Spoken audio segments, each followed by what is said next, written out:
Hello there, chums. 'Tis I, Captain of the Steves, and today, chums, I'm bringing you something quite special. Dragon's Dogma 2. There's been a showcase by Capcom. They put out some gnarly new footage. You can see what these guys are saying below me. But check out this footage. It's freaking amazing.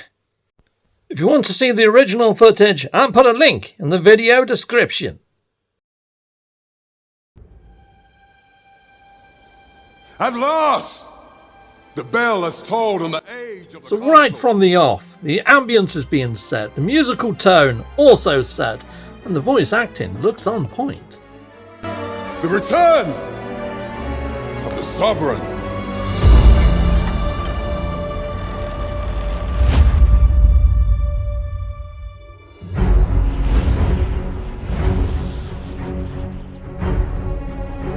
Welcome, Arisen.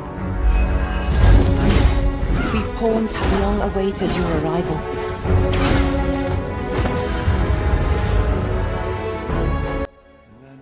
The city spaces and the races look far more diverse than prior. This looks great. We ask that all be spared the horrors of the fell dragon. From this moment forth, thou art arisen. Charge and all.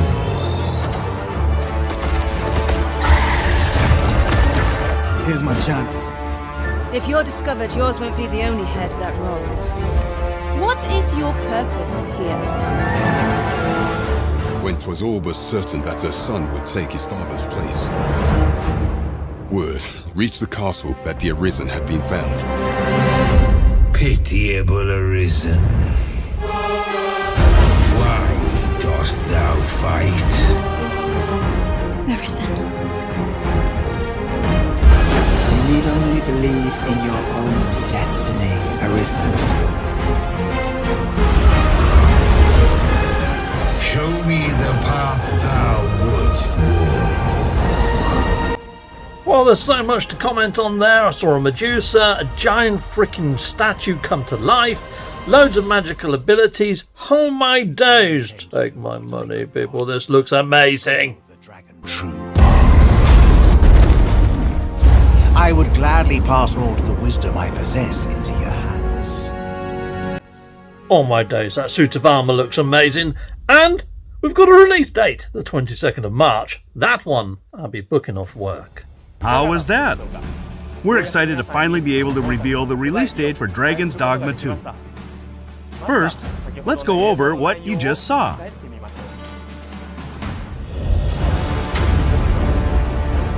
Emerging suddenly from the sea, we meet the giant Talos, who appears for the first time in this game, and who you will have to figure out how to stop. We've prepared some additional gameplay footage of Talos, so take a look. Another of my favourite games of all time is Shadow of the Colossus. Now this creature looks as big as some of the bosses or colossi inside of that game. I'm thoroughly looking forward to taking on this chap. What could possibly impel a being of such size to motion? I cannot but fear it will bring ruin wherever it treads. Now some of that voice acting was terrible, I have to admit. Oh, what do we do to fill this guy?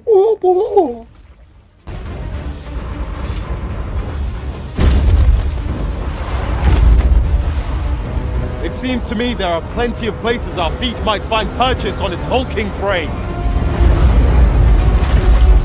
Let us do whatever we can to slow it down. It might prove futile, but it is better than watching on in despair. A puppet with a penchant for destruction is a nuisance nobody asked for. Let us be rid of it. Although some of it is cringy, we had this in the first one. Look, master! Walking bones! Is what you would hear shouted from your pawns. It looks like some of that cheese has made it into the second one, so is that welcome? Sound off in the comments, let me know. We must try to delay its course by any means.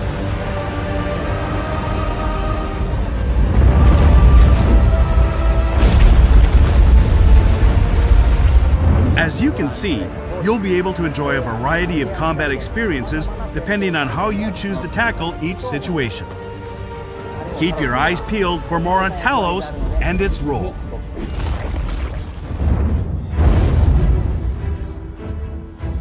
Dragon's Dogma is a tale of the Arisen, whose heart is taken by the dragon. While this sequel mirrors the world setting of the first game, the adventure takes place in a parallel world. Vermund is the human kingdom, where you will be drawn into the power struggle for the throne. To have her son take the throne, the Queen Regent Disa plots to set a false Arisen. But why are pawns serving a false Arisen? On the other hand, the Beastren nation of Batal treats pawns as the source of misfortune, and instead worship the lambent flame to ward off calamity with Empress Nadinia at its center. Both kingdoms recognize the dragon as a threat, but their thoughts towards pawns and the Arisen differ.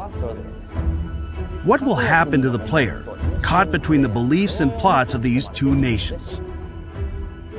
You can learn more about some of the game's intriguing characters on our official website. So, check it out. I'll be sure to do that. I do like that this has a tale of twists. Heck yeah. In addition to the main quest line, you can talk to the inhabitants of this world to receive various quests and deepen your relationship with them. For instance, let's look at this quest where you need to befriend some elven siblings.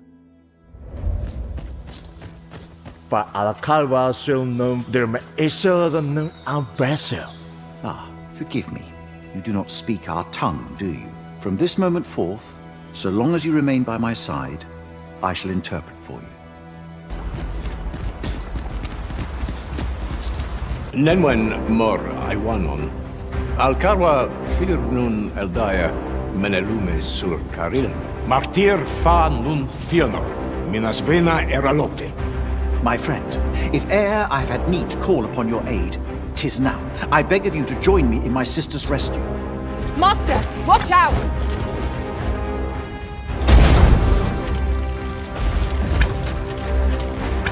This battle is ours! 'Tis e'en more nightmarish a sight than I had feared. My father battles the ogre while my sister is clutched in its fist. But there is still hope, if I act quickly. Listen well, friend. I shall strike the beast's arm while my father holds its attention.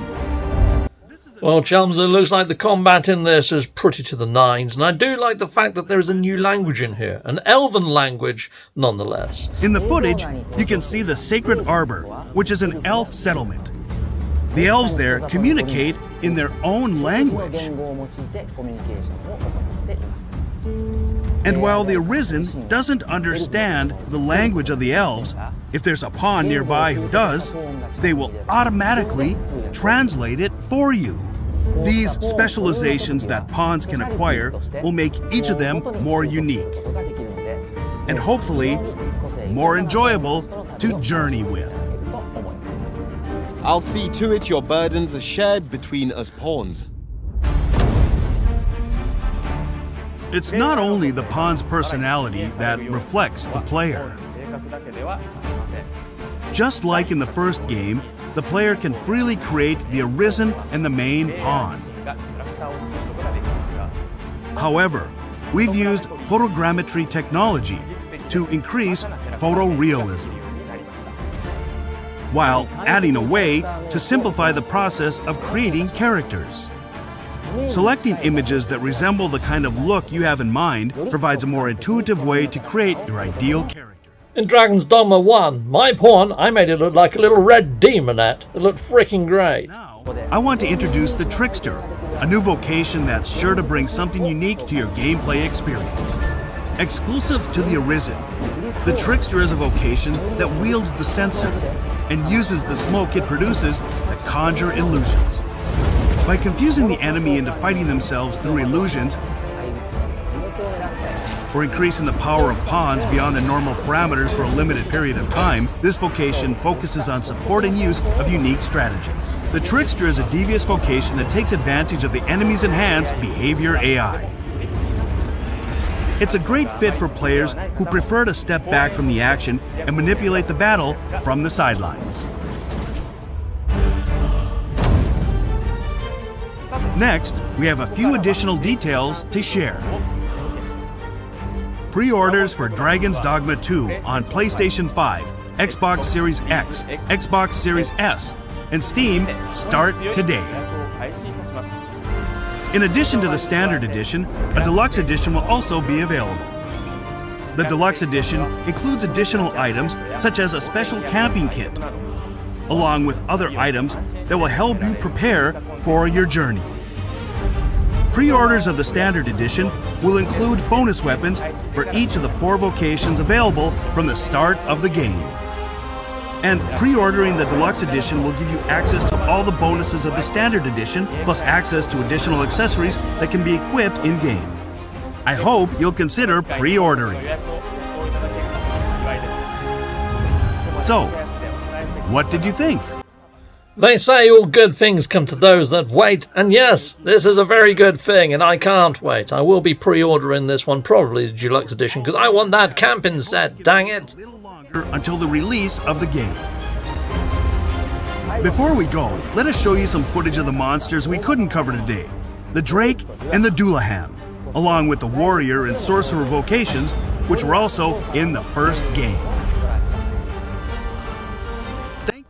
No, thank you, Capcom men. Yes, very much appreciated for all the new news and footage. And we got new gameplays.